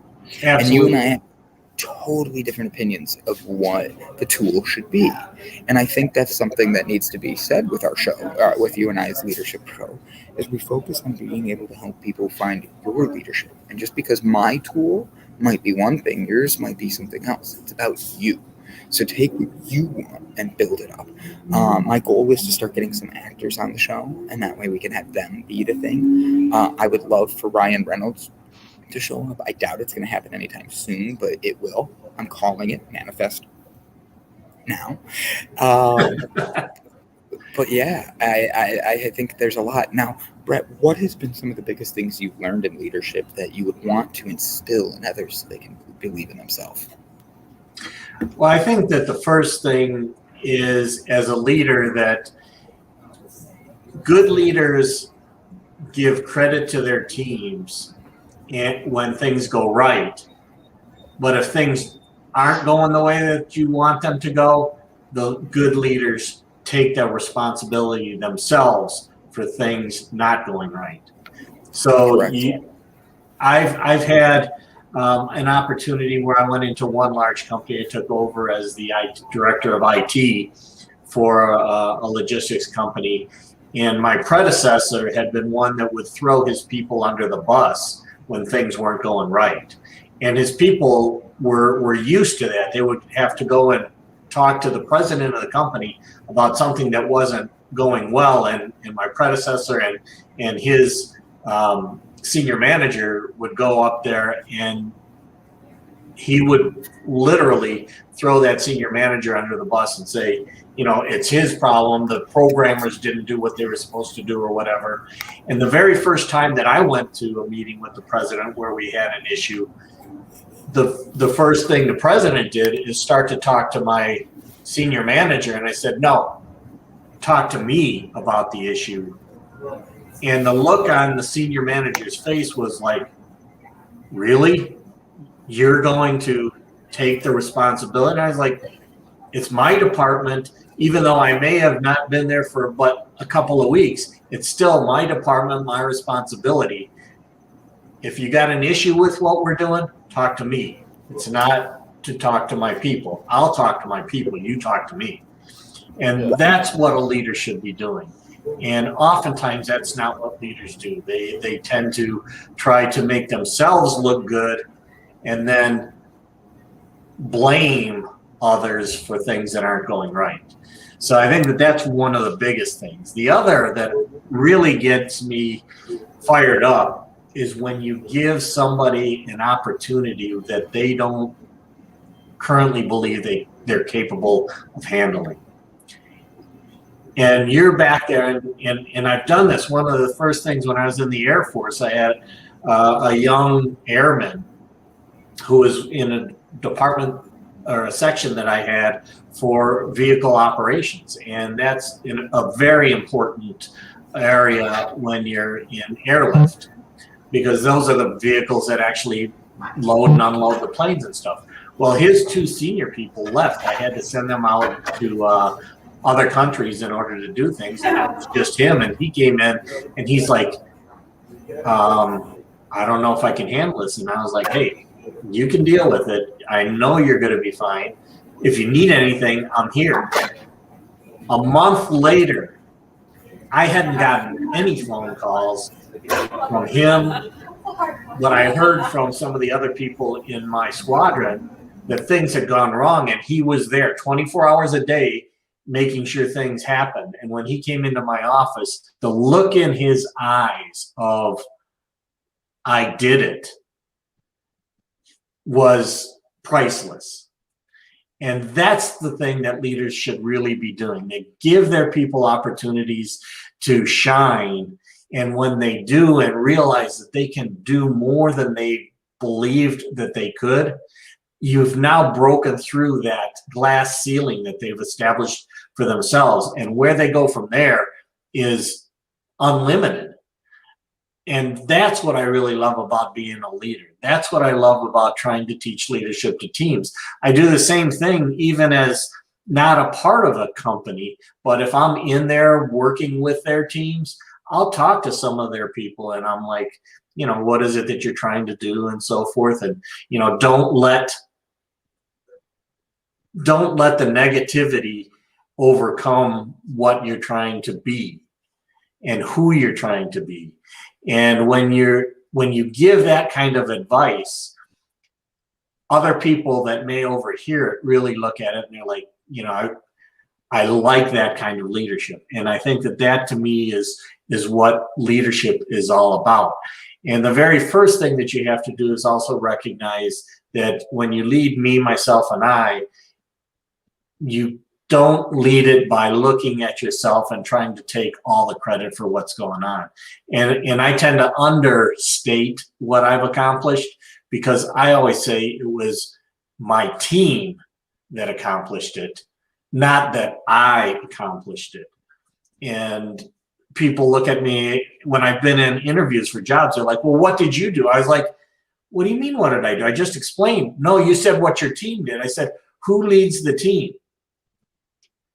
But it is the team that did the work. So when other leaders don't recognize that when you're crediting your team with accomplishing things, then I'm not sure that that's a leader that you actually want to work for, because they don't understand the concept and value of your team. As a leader, you are really there to keep shit off your team's back. That's really what a leader is supposed to do. Provide guidance, provide support, and keep shit off their back so they can get the job done. And they're the ones who accomplish the mission. They're the ones who reach the goals. And together you can celebrate, but if there are any issues, it's the leader who should be taking the shit. So that's my philosophy toward leadership, and it's the way that I try to help people even in life. Leverage teams that are around you. You may not even know that the teams are there. There's people like us. There's shows like what we have that you can learn from when you are having challenges in life. That is actually kind of like a mastermind that you have available to you to draw upon to help you through situations. You don't need to have necessarily a one-on-one with me as a leadership advocate, as your advocate. But, you know, when we talk about things through our One Square at a Time show, we're using examples of what's happening in movies so you can relate to them. But that then enables you to kind of take it internally and say, okay, well, I've got similar situations in my life, and here's some things that they talked about that I can now use to deal with those situations. And that's what we're really trying to do with One Square at a Time, is give people an opportunity to kind of see through events of movies, situations that are similar to what they may be experiencing in life, and how you can overcome those challenges, or how you can excel in those situations, or how you can thrive instead of survive. And that's really what life is about. How do you thrive? Oh, love your teeth. Love your teeth. I got a question for you, Brett. In a scenario. Yeah. So what do you do if you're in a leadership position that is only halfway up the ladder? And let's say you're not quite management, but you are a team leader in a sense. Right. And the people below you are not satisfied with what is going on, and they're getting ready to go on strike. So how do you handle this sort of turmoil situation where you don't really have the power to fix it directly, but you have influence both ways? Well, really, leadership is about influencing. It's about influencing people to want to do things that are in line with the goals or direction of what you're responsible for. It's not about the rank on your shoulders. I in my entire Air Force career, there might have been one time, and even then I can't really remember it, where I had to give a direct order. Otherwise, we understood the mission. We talked about it. I was there when the problems were being experienced so that we could talk about those situations and then decide what the best direction would be based on the information that we had or the situation we were dealing with. One thing I don't do is I don't really talk about people under me as a leader. I talk about people with me as a leader.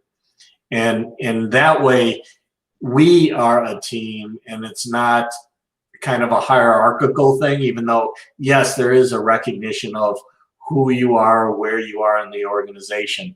But when you really get down to it, you talk one-on-one or you talk to the team, it's really about gathering information. Now, when shit hits the fan, sometimes a leader has to just stand up and really say, this is what we need to do, because we don't have time to be democratic about it. We don't have time to ask everybody and get their opinion and figure out what the best solution is as a team, because we have an immediate situation that we have to deal with. And you have to, as a leader, then take whatever information you have and move forward and guide the team in that direction. But when you're in the middle, or oftentimes even me, my leadership style tends to oftentimes be leadership from behind, meaning I may not stand out there and take all the limelight. I take in the information. And then once I've gathered that information as much as I can get, then I'll step up with ideas and start to guide the team.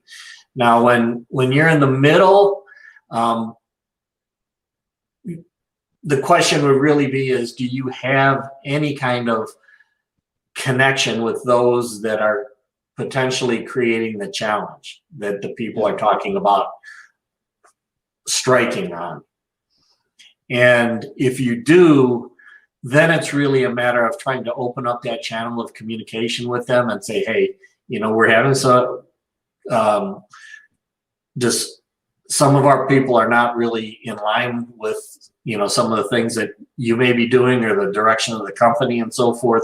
So what can we do to kind of settle things down, get back into a situation where we have the same goals? Or, what is it that's driving people to be that disgruntled that they're talking about strike? And oftentimes it's because there is a perception, and it may be real, of a leader that is really not concerned so much about their people as much as they are about just doing things that make them look good or make the company look good at the expense of their people. So I'd need to know really a little bit more about, kind of what the drivers are behind the scenes. But it's really, if you've got that connection of the people on the floor to the person that may have the ability to make a change that's going to help the team, then it's to try to use your rapport on both ends to kind of smooth things out and bring things together as kind of a healer almost in terms of the relationships. Well, Brandon brings up a good point here, kind of going with what we're talking about. How do you feel about everything with Amazon and the union starting? How do you leaders lead while following company protocol?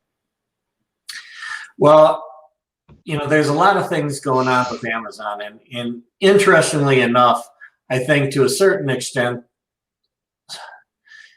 I've been in an Amazon warehouse. I've worked with Amazon as a customer, and Amazon is not always the easiest customer to deal with. I was in logistics, so I completely understand what a big part of their business is. But I've watched some of their operations and the things that they say that they do for safety, and I look at other operations that I've been involved in where people make less money and have to do more work and are happy. So I think that there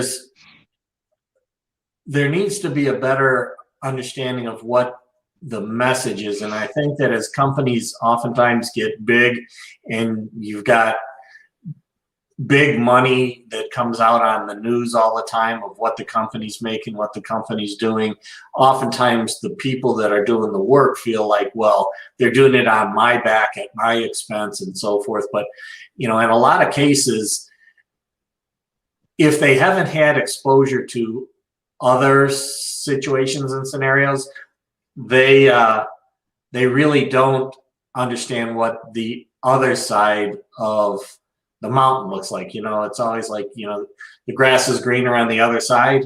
Not really so. And like I say, I think Amazon needs to look at this and why the people are doing and talking about what they're doing. But at the same time, I think sometimes it's because the people may not understand what it's like to be in a much more realistic logistic situation, which is, you know, I don't know all the stuff going on behind the scenes at Amazon, but I do know that to a certain extent, Amazon has been spoiling some of the people and their operations.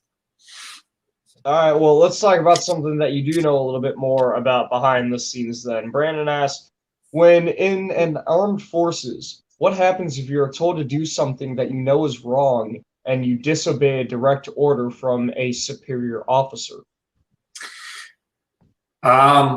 Ladies and gentlemen, I have a hold on.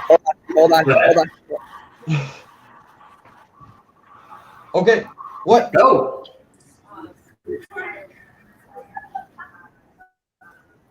Did he freeze? No, Did he come interrupt us just to freeze? See how my Wi-Fi is down. Yesterday, I got kicked off. Oh, Brandon. 200 people. Brandon.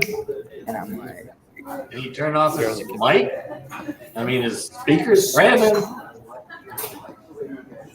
can you guys hear me? Yeah, we can hear Yes. Can you hear me? you. Yes. Can you hear I us? have no idea what they're saying. See the Wi-Fi.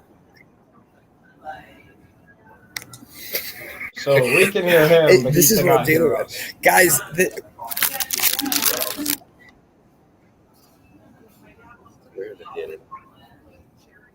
We see a cookie. It says Vice. I'll tell them. Wave. Offer a hug. There you go. Oh, now you can hear us. Guys, I'm actually sitting with Vice Bake Shop right now. They're one of the other places that are doing events and that. Yeah, we can now. Can you hear us now? Yeah, we can hear you Yes. the whole time. You keep the video keeps cutting in and out, but we can hear you. Okay, the Wi-Fi is really slowing down. Guys, this is Vice Cookies. I have to be honest, they are absolutely amazing. Introduce, say hi, tell the world who you are, and I'm going to share your cookie log for everybody to be able to log in, follow your Instagram and everything. I'm even going to go make sure I tag it in all of our socials so that way it's there. Awesome. And just tell everybody why, because your cookies are absolutely amazing and they really do taste different because they're made with pure love, guys. And I mean that not just because we're sharing the same like stage today, but our area, but because like he talk, because I could talk all day. Awesome. Hello, everybody. My name is Peter Macias. I'm from Miami. I'm a chef here at the Lapeer Hotel, and my buddy and I started this bake shop called Vice Bake Shop. Has a little Miami inspiration since my partner and I are both from Miami. We started off doing these chocolate chip sea salt cookies and funfetti cookies, which sprinkles and a little bit of sugar, cane sugar rolled in. So we're also part of the Oscar event and going great. So we're just trying to, provide a bake shop that has like something from Miami. Both of us are chefs for 25 years experience collective, and we're just trying to do something different. We've always been cooking savory food restaurants, and now we're proud. We started this company like 4 months ago. I love it. And Peter has this energy like I do, guys. Like, you guys all say Brandon has like this. Peter is like, we literally first day like made eye contact and we're like, I need to be your friend. right away. We followed each other on social. Peter is with the hotel, and like this hotel is beautiful and does a lot of like big events and stuff like that. They're doing the Oscars pre-party here today, and we have a lot of cool people coming. So I'm gonna have some fun with you for a second. Yeah. Who's the coolest celebrity you've met here so far? I'd say probably Anthony Anderson. Really? Yeah. He was cool, wasn't He was cool. He was funny, great guy, great personality. Oh, you have vegan cookies. That's what we're working on next. We actually sell to a gelato shop, and they do ice cream sandwiches, and they ask for vegan cookies to go with their vegan gelato. So that's the next cookie coming out, and we're going to do the same 2 cookies we currently do vegan. I love it. Now, my next one is... What do you do to make a cookie vegan? I mean, pretty much you substitute like the butter and eggs. There's different ways to substituting that. Some people use vegan butter for the egg part. Some people use flaxseed. Some people use aquafaba. Some people use aquafaba is a liquid that the chickpeas come canned in. You can actually get that liquid and whip it, and it'll turn into like a meringue almost. That sounds like delicious. Yeah. So my next thing would be, can people order online yet? Currently, we're selling pickups through LA. We're working on shipping, nationwide shipping. That's coming soon, probably in the next month. We do our orders on Instagram Monday through Friday. We take pre-orders, and we have pickups on Sunday. Oh my God, she's like loving this. This is one of our bigger shows that watches too. I love Jessica. Yeah, and then soon we're going to go into nationwide shipping, Etsy, all that kind of stuff. And honestly, guys, I promise you, the minute you can get these cookies, like get a dozen of them shipped to you right away, because like I ate at least 4 yesterday, and I'm only supposed to be allowed 1. But Peter keeps handing me cookies, and like I gained weight in LA. Yeah, I eat avocados and cookies. That's all I'm eating. That's all you need here. So do you plan on so you're going to be doing vegan cookies? Do you plan on doing other variations as well? I know being in California, marijuana is legal there. Do you plan on doing any kind of cannabis cookies as well? Oh yeah, definitely. We wanted to release kind of like a cannabis cookie for this holiday that just came out. Like 420, everybody was doing it. All the other bakeries were doing it. Even bakeries in Miami were from. So it's something we want to tap into every market. The hotel also has a partnership with a gym called the Dark Pound. So we also want to do like a keto cookie to target the gym. Nice. And, just have a variety to target every. I think that specifically would be really successful. Because I know a lot of people who are on like diets or lifestyles for working out, and they're always looking for food that doesn't taste like crap but also benefits them. Absolutely. Yeah, so that would, I feel like a keto cookie would definitely do very well, or like a protein cookie or something. Yeah, definitely. A little protein powder. Did I spell this all correct? Peanut butter. Yeah. Perfect, guys. Go to Instagram, give Peter's company a follow, and keep up to date on what they're doing.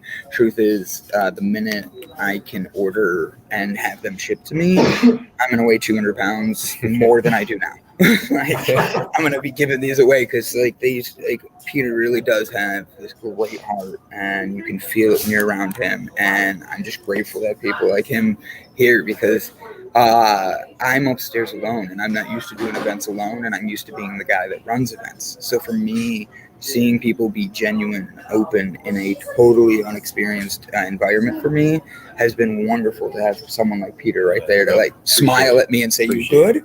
So Peter, we actually do something here before I let you go back to work, because I know you got to keep running. I'm sorry, I grabbed you really quick. We followed you on Instagram. Oh, appreciate it. Thank you so much. I love it. So, guys, what we're going to do is I'm going to have Peter do his inspiration right now. So we lead everybody with an inspirational thing. I'll do mine now so you don't feel as awkward, okay? Yes. But we end each show with leading everybody of how they want to go through their day, find your best you stuff. So for me, I'll do mine, and then you're going to do mine. Mm-hmm. And then we're going to let them finish the show, and they will do those too. All right? You ready? Yeah. So I'll go first. Ladies and gentlemen, thank you guys for tuning in. I know we have a few minutes left. While following your dreams can be insanely difficult, while putting yourself out there and jumping out of a plane sometimes feels like it's like the craziest thing you're ever going to do, sometimes you might jump and not realize that the parachute's already on your back. The energy you need is there. The belief that you have to do is follow through. And then, do you want to do your bathing suits? I'll do a quick promo for you. Do you want to do your bathing suits? I'll do it. I'll bring one down for you. Please bring me my pink bikini. But when you're following your dreams, guys, you're going to go through hell. But the thing is, only you are the one that gets to choose if you're going to make it fun or not. So when in hell, make it fun. Learn to spin fire, spit fire, whatever it's going to be, but find your best you. Because only you can make your dreams come true.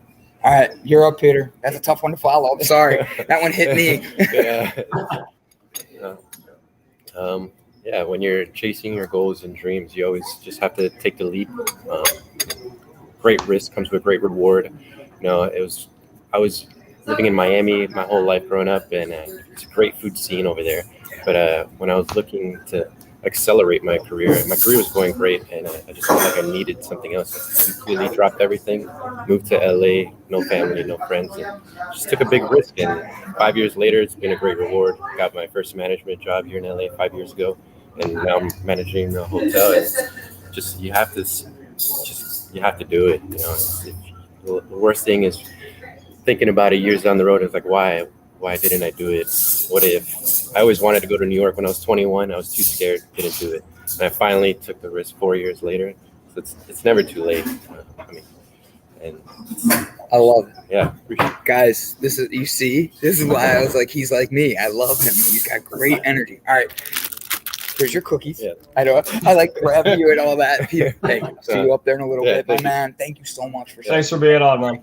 Thank you. The time. Just do it. They're calling you out now. I love it. Yeah. I love it. Peter. Appreciate the nice meeting you guys. And nice meeting you too. Giving me some of your time. Absolutely. Thank you. Thank you, Peter. You are a wonderful guest for a few. I know it was short, but you were wonderful, buddy. Yeah. I love it. I love it. Thanks, buddy. Have a great one.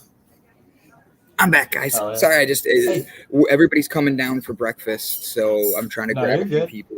You're coming through, and honestly, there were the two people I would want you guys to meet. Well, there's three.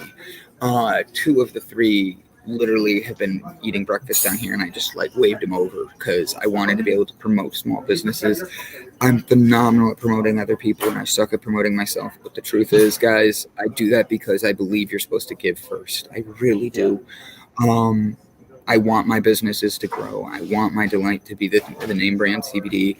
I'm making amazing contacts out here, and I really look forward to the future. And that's why I do what I do. Is you cannot be able to influence. You cannot say you're going to change the world if I don't look at people like Peter and say, hey, what do you do? And I swear to God, his cookies are the best cookies I've ever had. And I love cookies.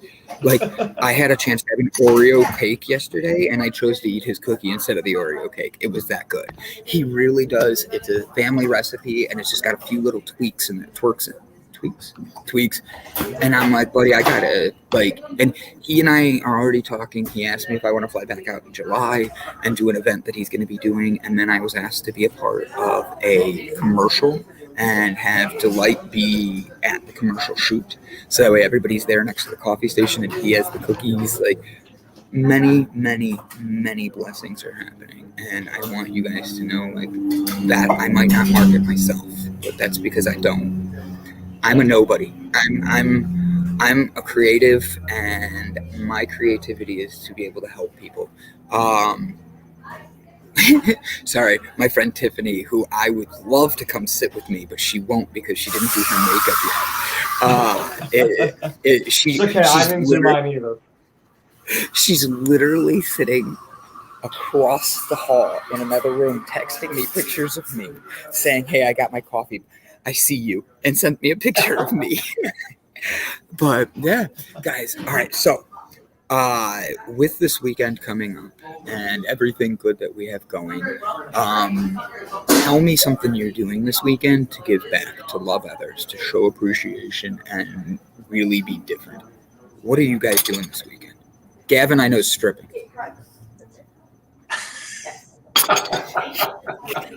No, I'm not. Not this weekend. Not this weekend. So not what this are weekend you anyway. Are you guys doing anything fun this weekend? Because I'm ready to do something really big, and I don't know what it is yet, but something's coming, and we're going to be helping a lot of people soon. So how are you giving back this weekend? What are you doing?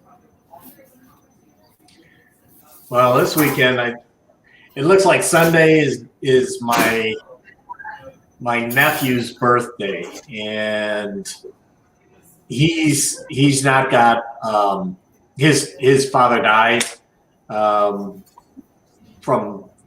cancer, leukemia actually, and it's just been my sister who's been raising him with her daughter, so he doesn't get an opportunity to hang around with guys too much, or to older, to father figures or older men. So I'm going to go to his birthday and hopefully be able to connect with him. It's a little bit challenging because sometimes, and I'm sure other people have these types of situations in their family where, somebody wants to raise their kids their own way, and they try to actually kind of keep their children away from others so that they can maintain control of that. Well, to a certain degree, my sister does that. And these are opportunities where my dad and myself and maybe one of my friends who is almost like my brother, as well as my brother, will be able to be there and give him an opportunity to recognize him as the young man that he's becoming as he's turning 13 years old. And through that, maybe be able to give him a little bit more of a male influence that he isn't always able to get. So going to be doing that, and we'll see how that all turns out. It's always an interesting situation when we go there, and a lot of different personalities, but that's families, that's friends, that's the way life is. So it's a matter of trying to figure out how to best deal with the situation and really focus on those that you want to influence or help. And that's my nephew, and give him some recognition for becoming the young man and going from the tweens to the teens. Oh yeah, I love it, man. I am going to, other than taking care of some errands, doing some running around and whatnot, I'm gonna clean the house and see if I don't remember if she's working or not, but if not, take Crystal out on a date. I don't know what yet, but I'll figure something out. If I introduced you to somebody to go do a volunteer thing, would you take her on a volunteer date? Yeah. Got a couple ideas up my sleeve. Okay. Is it gonna be something creative. fun? Don't get me wrong. Like I'm down for volunteering, but if I'm doing a volunteering date, then it's got to be something fun. No. I agree. Okay. Give me a boundary of where, like, what would be fun for that. Like, would you be willing to go, I don't know, like volunteer with kids, or would you rather go run around and she pick would up love garbage? Or would you rather go to like a homeless shelter and hand out food? Like, I need a base. She would like something with kids, absolutely. All right, I'm gonna look up something and I'll send you the Kids information. or animals. Animal. I know what you should do. You ready? Okay. Ready? And I want you to do this. I'm dead serious. And you don't need me for this. Okay? You go to shut up, Brett. I see you smiling there. You go to and this is a dead serious, every single person could do this. Yeah. Go into your animal protective league. Okay, the APL. Walk in, say you'd like to volunteer some hours and just play with the cats and dogs, and you literally get taken into a room and you can volunteer to feed, pet, sit down, and be with the dog. And they literally do one-on-ones. They let you walk around, and they need people to be around the dogs and love on the animals and the cats and all that. And you're able to do that. You can sign up to be that type of volunteer. Do yourself a favor and do that, because those animals need love and they don't expect anything more back than you to love them. Yeah. And you might end up taking one home, but that means you just saved a life, you know? Okay. No, I'm definitely down with that. I got this. The Breakthrough Show is sending us a message. I'm excited to share that as the Breakthrough Show, we have our first official nonprofit that we support. I 100% love that. I am so excited about this partnership. Jessica Dugas, I am so excited. Please do us a favor and keep us. And squirrels need love too. I love it. Do yourself a favor, guys. Let us know. I'm excited to know who you're going to be working with, what nonprofit you're doing stuff with, and we're getting back. I think having a day of volunteerism could set our network apart from anywhere else because so many people are so focused on themselves and doing other things. Having a day where we all just go give something back, and it could be something as small as you go to your local park and just pick up the garbage and nobody else knows about it. So the only way we're going to make this world better is by loving ourselves and putting that out there first. Now, I'm going to shut up and let you two give us your inspirations for the day since I did mine with Peter. Yeah. Brett, would you like to go first? Sure. I'll pick up a little bit where the last question that was asked, and that is, what do you do as a leader when you're kind of being directed or asked to do something that is not right or may even be illegal? And I've run into that situation even in the military where I was asked to do some things that were not within the regulations. And it's a matter of being able to be somewhat political, but at the same time holding your ground. And if you've got the grounds to stand on, then you don't have to be an asshole about holding your ground, but you really need to try to explain these things. There was many times in the military, literally where, well, not literally, but figuratively, I had a leash put on me because I would say things that were accurate, but not necessarily politically correct for, working with the general. The general wanted something, but yet the regulation said you're not supposed to do it this way. And I held my ground, and then I had my colonels and stuff come in and start to say, well, you can't go talk to the general by yourself. You need to have me there now. And that shit happens.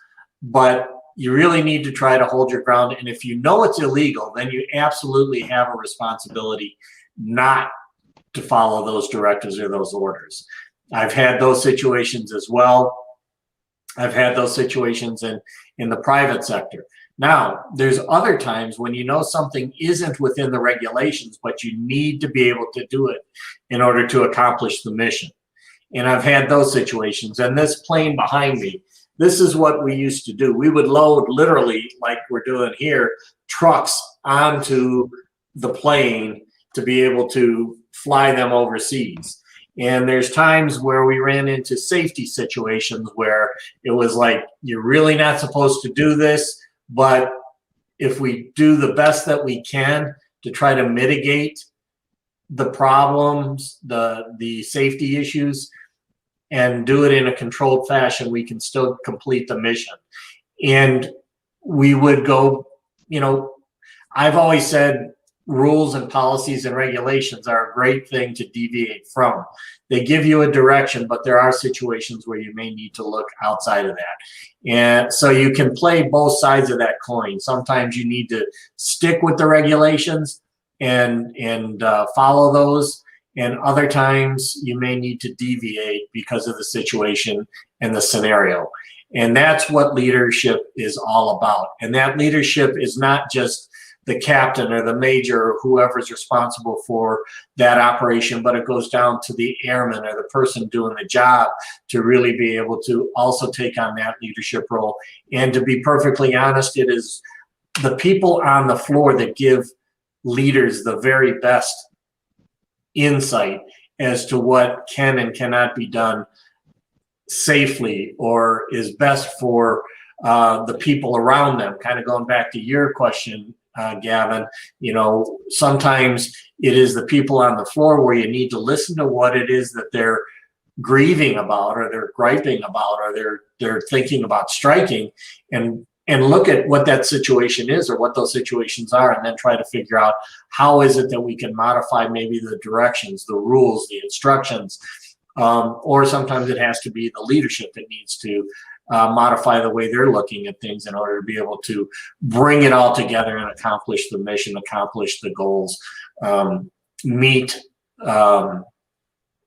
the expectations of the customers in a safe manner, but also remembering that one of the key customers that all businesses have are their employees, because it is the employee, it is the people doing the job that actually is the number one customer, because if you take care of them, they will take care of your customers. So my message is really, as a leader, I say be a situational leader. People ask about what your leadership style is. Mine is situational. Sometimes I have to be very forward and directive and say, we got to do this because we don't have time to think about it. Other times it's open it up, get all the information you possibly can, and then with the team, make a decision that you move forward with. So situations and leadership go hand in hand and are inseparable. So just know what your core is, know what your mission is, and then find a way to make those happen together one way or another. That's what I have to say. Absolutely wonderful. There we go. Absolutely wonderful. Great advice, most definitely. On one, how to be a leader, and two, how to be a leader in those difficult situations. You know, it's easy to tell people, hey, this is what you do to be a leader, but it's really difficult, I feel, when you get in those awkward situations on how to apply that. So thank you for sharing that information with us. I'm going to solo myself out, and my final words today are going to be kind of short and sweet. When I think of a leader, one of the first things that I think of is a king.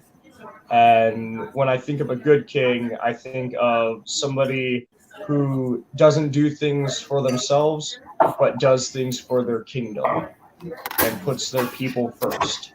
That's what I believe is a very strong quality of a leader. Somebody who puts their team and their people before them. Somebody, how Brett mentioned earlier, who takes responsibility when things go wrong, but then gives credit when things go correctly. Yep. There we go. Brandon, you want to take us out? Sure, guys, I'll take us out. I'll be happy to. Yeah. Brett, thank you for filling in. Sorry the guest did not show up today. But you know what, guys? What a wonderful show. I like this idea that was just spontaneously came through about volunteering back and giving back. 100% mean it. If you do not like people, go pick up some garbage without anybody knowing it. If you do not like people, go to the animal shelter and give back, because those animals just want to be loved. You can curl up with a cat, a dog, a squirrel, whatever you want. But do yourself a favor and make sure you're giving back, because the only way you're going to find true happiness is letting go of everybody else's opinion and loving yourself. Guys, this is Java Delight. We're starting your day every day with a shot of Java and giving you a delight. So do us a favor. Go tell your friends, go share this, go spread love, go spread positivity. Let's change the world together. Thank you guys for tuning in. Talk to you again soon. Take care.